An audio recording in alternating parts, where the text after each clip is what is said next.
Hey guys, Dustin Williams here, and in today's video I want to talk to you about apple cider vinegar. Concerning apple cider vinegar, can it help with fat loss? Is there any truth to the multiple different benefits that you hear that you may get from taking apple cider vinegar? And what does the science really say about it? I want to touch on apple cider vinegar for fat loss, for lowering blood sugar, for improving insulin sensitivity, for being a natural antibiotic, and on improving digestion. I want to touch on each one of these and talk a little bit about if they are true and if you can get these benefits from taking apple cider vinegar. First off, really quick, what is apple cider vinegar? In order to create this, you have to take apples, you crush them down, and you drain the liquid that comes from them. From there, you essentially add yeast and you add bacteria, and all of these things turn it into a vinegar. Now, when we start kind of discussing the benefits, one of the things that people really focus on with apple cider vinegar is this term called with the mother. Essentially, it just means that it's unfiltered and there's this goop-like substance that's in there that's supposed to have enzymes in it that by digesting this directly is supposed to have better health benefits. When you actually start to look at the research, essentially what you find is that there's not anything specifically proven that taking apple cider vinegar with the mother actually makes any difference as compared to just using regular old vinegar.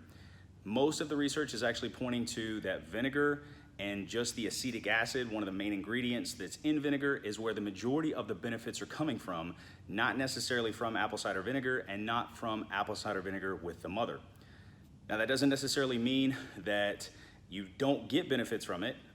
We just don't really know yet. The science hasn't shown it. There hasn't been specific studies that's kind of comparing apple cider vinegar with the mother without it, or apple cider vinegar to regular vinegar whenever they're testing a lot of these same potential benefits. That being said, whenever I do utilize vinegar and whenever I recommend it to my clients, I'm typically just having them take a regular white vinegar. It's a lot cheaper than getting the apple cider vinegar, and they still get to see a lot of the same benefits. Fat loss. Does vinegar help with fat loss? So there was a recent study that was done. They took 175 obese individuals. And what they did is they gave group 1 no apple cider vinegar. They gave group 2 around 1 tablespoon of vinegar to take per day. And then they gave group 3 around 2 tablespoons of vinegar to take per day. And they spread this study out over 12 weeks to see if there was any significant changes between the 3 groups in body fat loss. Interestingly enough, what they did find is that there actually was more fat loss in groups 2 and groups 3 that took the vinegar as compared to group 1 that did not take the vinegar. Now, a couple of things that we need to pay attention to in this is that over the 12 weeks, the average weight loss was around 4 to 4.5 pounds. So that is a significant difference, but at the same time, we need to understand that if you are taking apple cider vinegar or any type of vinegar specifically for fat loss, if there's no change in your diet, if there's no change in your exercise, and you haven't been losing any weight, chances are you're not gonna lose weight just because you added this in here. This is gonna be more along the lines of a supplement. This supplement can be utilized if its main purpose for you is fat loss. It can be utilizing in line with a diet and exercise plan, and all of that together will potentially lead to greater benefits in the long haul for fat loss. Let's talk a little bit about taking vinegar for lowering blood sugar and for helping with insulin sensitivity. There has been some research done that showed that it did help lower blood sugar whenever you took vinegar immediately before eating a meal. It did help keep blood sugar a little bit lower, and that it did help improve insulin sensitivity, so there wasn't as much need for insulin to be utilized during a meal. Both of these things are great. Here's kind of the catch to it. They saw the impacts mostly in people with diabetes, type 2, and pre-diabetics, so people that are already having issues with insulin and utilizing sugar. Healthy individuals did not see the same response. Now, that doesn't mean that just because you don't have type 2 diabetes that you can't see some benefits from a blood sugar or insulin response. It's very possible that by taking it consistently, it can help avoid you getting into that position. There isn't any research to prove that, but it would make sense as to why taking it could help be preventative against diabetes. As far as it being antibacterial, there has been some research to show that whenever ingested, that it actually helps be an antibacterial more naturally than actually taking antibiotics. It can help specifically against SIBO, which is small intestinal bacterial overgrowth, which essentially just means you've got too much bacteria in the small intestine. And what the vinegar can do is it can actually help eliminate some of that bacteria that's in the small intestine. This can be super beneficial for long-term health and there is a laundry list of things that can come along with having small intestinal bacterial overgrowth. As far as digestion is concerned, taking vinegar can also aid in digestion.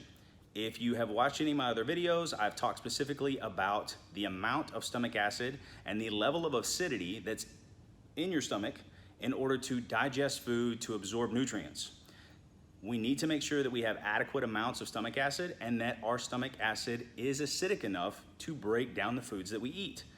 Apple cider vinegar, regular vinegar can both assist in these things because of the acetic acid that they contain. They can temporarily make your stomach a little bit more acidic and add a little bit more acid to it, making you able to digest food a little bit more properly and potentially absorb nutrients a little bit better. As the research shows, we can definitely get some benefits out of utilizing vinegar. But what we need to understand is that this is not a magical cure-all.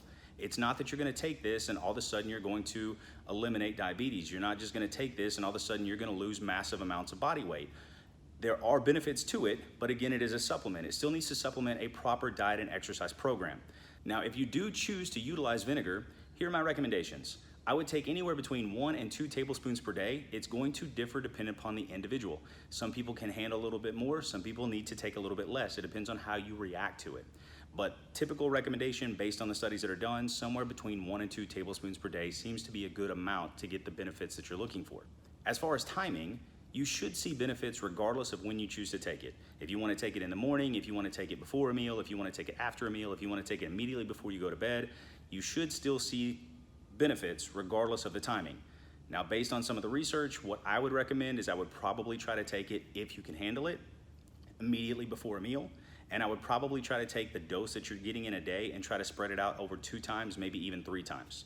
So if you were gonna do 2 tablespoons a day, I might do 1 tablespoon before breakfast and 1 tablespoon before dinner, or something along those lines.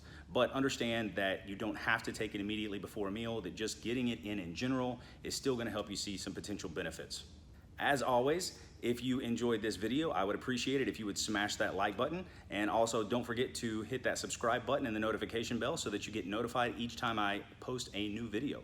And if you guys have any questions, make sure to leave them down below in the comments, and I'd be happy to answer them. Otherwise, I'll see you guys in the next video.